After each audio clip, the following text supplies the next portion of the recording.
Welcome back to the channel, and today is the first episode of a new podcast dubbed the Freshman 15 podcast, where myself and Tyler Moore will survey and give a synopsis of the college football landscape in about 15 minutes. We'll talk Heisman hopefuls, title talk, and a whole lot more. But before we start with the first episode of the Freshman 15, we got to introduce ourselves to the crowd formally. So Tyler, what's up, man? Not too much. How you doing, man? Here, man, another week in the books, talking some Cowboys, talking some sports, but here, talking college football, man. So Yeah, we got week 0, 3 days away. There ain't we that go. crazy, man? Yo, Yeah. It's finally time, man. All summer, all August, but we're finally here, man. So for those that don't know, Tyler has been around on the channel before, kind of the shadow producer behind the scenes on my Cowboys content, as well as on his channel over at More Outdoors. But here we're gonna bring both worlds together, take you back to school, and talk some college football. So Tyler, tell the world about yourself, your college football fandom, where it started, and how can I find you on Twitter? Yes, sir. You can find me on Twitter at CrypticGhost2. Again, that's CrypticGhost2. And I am from Ohio. So if you don't, I live in the northwest part of Ohio, which is basically it's MAC country and Big Ten country. So I actually live 90 minutes from Ann Arbor, Michigan, and 90 minutes from Columbus, Ohio State. So I'm smack dab in the middle. And the closest college to me is Bowling Green State University, home of Josh Harris and Scotty Miller. So yeah, but I am an Ohio State fan through and through. And let's go. So, all right, man. So, who's your first guy, right? Because everybody has their first like guy that makes them a fan. So, who's your first guy of Ohio State? Well, it would have to be. So let's see. I'm a '90s kid, so like when I really started getting into football, it would have been Maurice Clarett. Would have been that guy for me. Really? Yeah, but like Bowling Green, that's when, like I said, Josh Harris. Josh Harris was the quarterback at Bowling Green. That was the first game I've ever been to. That's the only college game I've ever been to when Urban was still coaching at Bowling Green State University. So it's pretty cool. They let us down behind the end zone and all that kind of stuff. That's before they redid the stadium, but yeah, but I'm a Buckeye through and through. So, no love to Omar Jacobs at all, man. None of that. No, not really.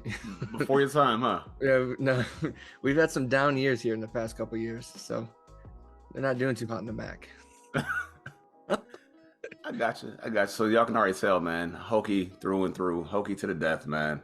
I go way back to Vic. Like Vic was my first guy. Like I know there's been like the dual threats in college football, before Vic, after Vic, but Vic to me was that dude. You know what I'm saying? Like, my first memory was sitting at the house with my dad and watching that Boston College game where Vic went crazy. Mm-hmm. Like I've never seen that. So being a guy from the DMV, seeing Michael Vick, it just seemed like just the speed, the arm, and the obscure ass like color scheme was like, oh shit, like who is this? Like who is that guy?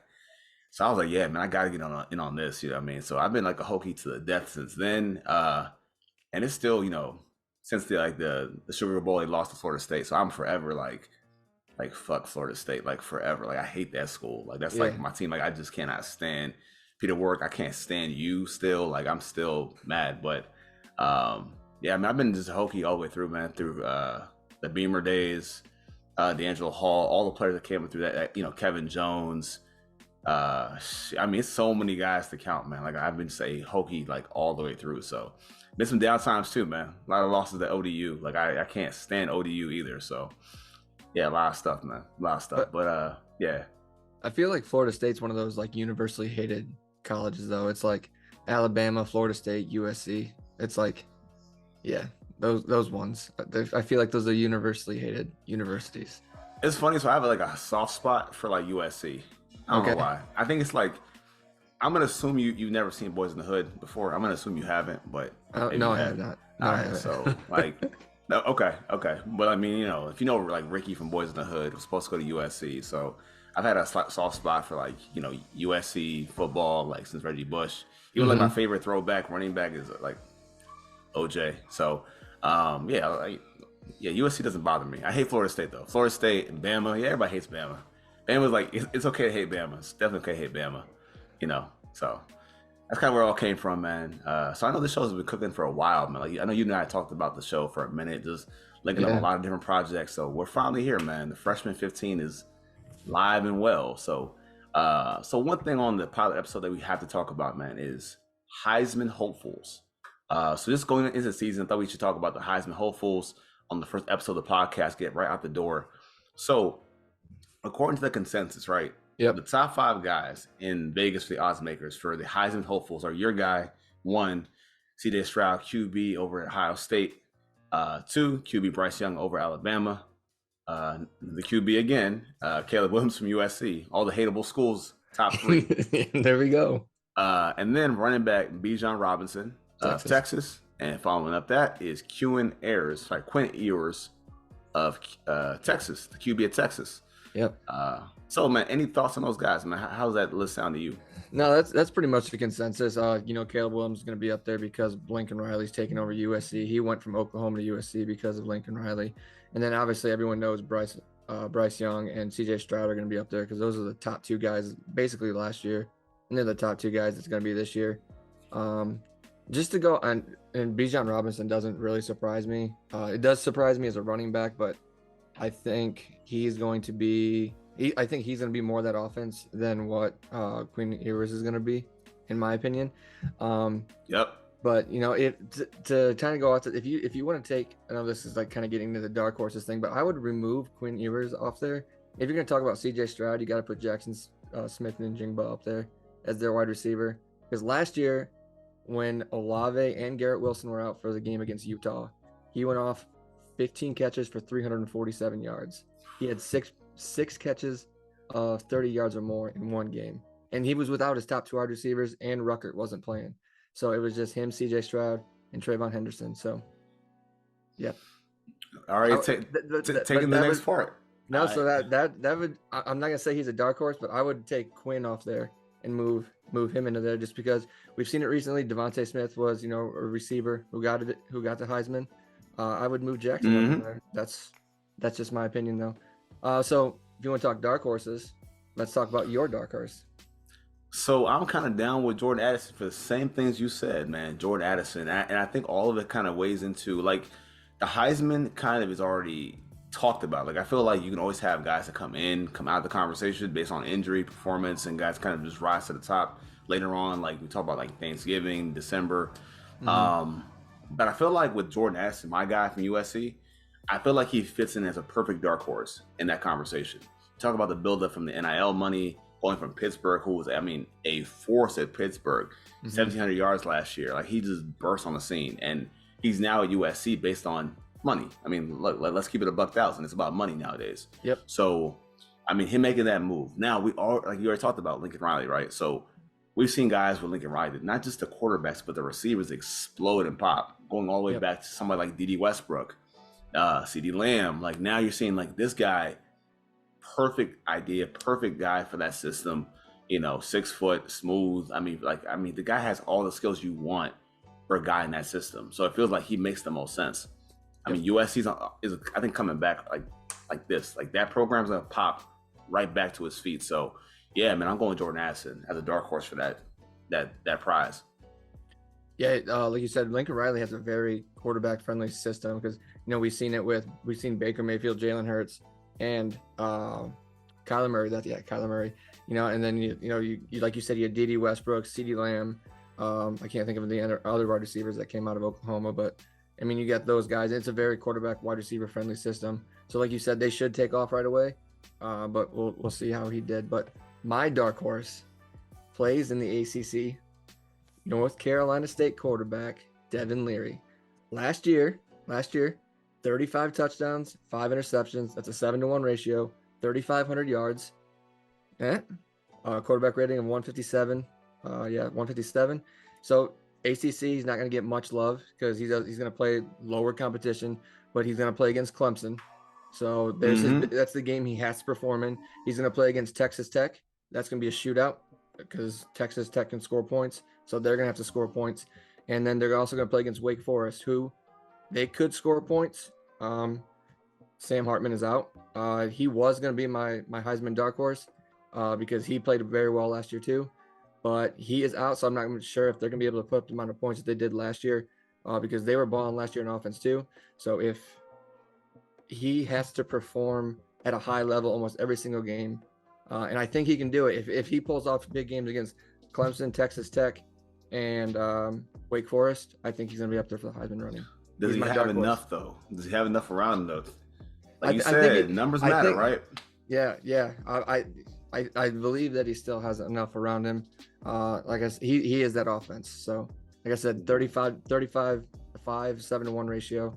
That's damn good for a college quarterback. 3,500 yards. So, So, all right. So say it one more time, guys. Tell me the name one more time. Who his is name it? is Devin Leary, North Carolina State quarterback. Devin Leary, North Carolina State. All right. Yep. All right, man. He's on the watch list now. Yeah, He's on. he's only 6'1", 215 pounds. He's from New Jersey, but yeah, that's my dark horse. I mean, it's a long shot with the names we already named, because they're all gonna have big games. But if he performs well, he'll be up there in the end. Devin Leary, yo. So cue the NCAA 14 music for Devin Leary. Okay. All right. No hate, man. So, yo, like you said, so week 0 is around the corner. You said it's in 3 days? Yeah, 3 days. Damn, it came so fast, man. So fast. So, look, so here's the thing, right? Me being a VTech fan, I know all about this hurt. I know how this works. Week 1 comes around, and the team catches an L early that they never recover from. I know how this works. Whether it's Boise State, whoever the hell it is, Florida State, in the game we should always win.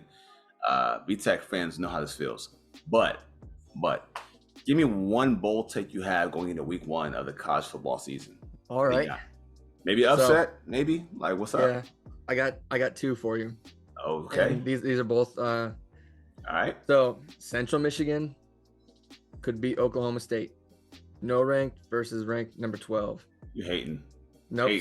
Central Michigan can beat Oklahoma State, or this is the bigger one. This is the boldest of prediction. Okay. Georgia Tech beats Clemson. Georgia Tech hired a new coach 4 years ago. He's gone. He's only won 3 games each and every year. So he's pulling like the Matt Rule of the Carolina Panthers. He's won 3 games every single year. So he's basically on the hot seat. I think they just switched offensive coordinators. And they've switched the quarterbacks. So I think they're going to come out hot. They're not doing the run offense anymore, like the triple option anymore. Yeah. But they went to a more high school friendly system, so their quarterback knows it better. I think you can catch Clemson off guard early. Last year, Clemson was off guard early. They played a lot of really bad games early. So I think if Georgia Tech catches fire quick, Georgia Tech beats Clemson. Number 4, Clemson. Woo! Now that's spicy. Yeah, spicy. We'll say that spicy stuff. Another podcast we got down the pike. But wow. So Tech being number 4 Clemson. Yep. At home, you said? Yeah, they're at Clemson. Yep, in Death Valley. That's a wild, hot take, man. Hot take. Yep. All right, but you know what? I'm gonna have you topped. So I got Florida upsetting Utah on Saturday night. Just the way I say it is, so no one's talking about Florida, which is cool. That's how they operate. They're really quiet. They're under the radar. New head coach and Billy Napier, and it's a hard place to play down in Griffin Stadium. Mm-hmm. Tough place. Also, the Utah defense has lost 4 linebackers, I believe, to the NFL, including Devin Lloyd. So you have that going on. Still a little bit of an uncertainty with the quarterback of Florida, but still, I feel like they've got enough pop, maybe some ability to, in the running game, to kind of expose that front 7 that's lost some players. It's trying to replenish itself. So I'm thinking maybe Florida can actually upset Utah at home week 1. And you know what? Just dropping the score, let's say 23-17. Okay. So I'm going to do that Gator clap down in Florida maybe for Utah. One more thing. After Cincinnati's loss last year in the playoffs, they dropped all the way down to number 23, even though they lost their quarterback, lost a lot of guys on defense. They're playing against Arkansas, who's ranked number 19. I think that they're going to have a chip on their shoulder. They're going to beat a lower-ranked SEC team and propel themselves back into the top 15 after week 1. Once again? So are you saying they were talking about Cincinnati in it again all season long? I don't think they're going to be in it all season long. I don't know how their backup quarterback from last year is going to play this year, but I think they're going to beat that lower-ranking SEC team to propel themselves back in, and then they're going to be on the fringe the whole year. So. Got to ask you, though. So as a OSU fan, how do you feel about Notre Dame week 1 early? No sweat. I'm worried about their tight end. That's it. No sweat. Worried about their tight end. That's it. They do not have any They have 2 scholarship receivers on their team. As of right now, their main wide receiver went down. Those 2 scholarship receivers didn't catch over 20 balls last year, and they got a new quarterback. Not sweating it. So how do you feel about the? Also, I think that they're really inexperienced too. I think it's a brand new head coach, Marcus Freeman as well. Yep. So it's a brand new school. I think they're starting over, and I think they're a bit, should I say, overrated maybe? Yeah, Ohio State by 21. Just saying. All right, man. Take that one to the bookies. Take that one to Caesars. Take that one to wherever you want to take it. But damn, Ohio State by 21. Yep. So wow. All right, man. Sounds good. Now, yo, before we wrap the show, man, any thoughts or questions to wrap up the pilot episode of the Freshman 15 podcast? No, man, I think we kicked this off right. We got our hot takes in. We covered the basics. Week 0, there's only 11 games. There's not much to it. You have Northwestern versus Nebraska in Dublin. You got those weird Scott Frost quotes, whatever he's doing. He's bragging about making his players throw up, but it's whatever. Northwestern is going to beat Nebraska. Hey, yo, got to come back and talk about all this next time on the Freshman 15 podcast. So, for my co-host, Tyler Moore, I'm LP Cruz. This has been the Freshman 15, and see y'all next week. Peace.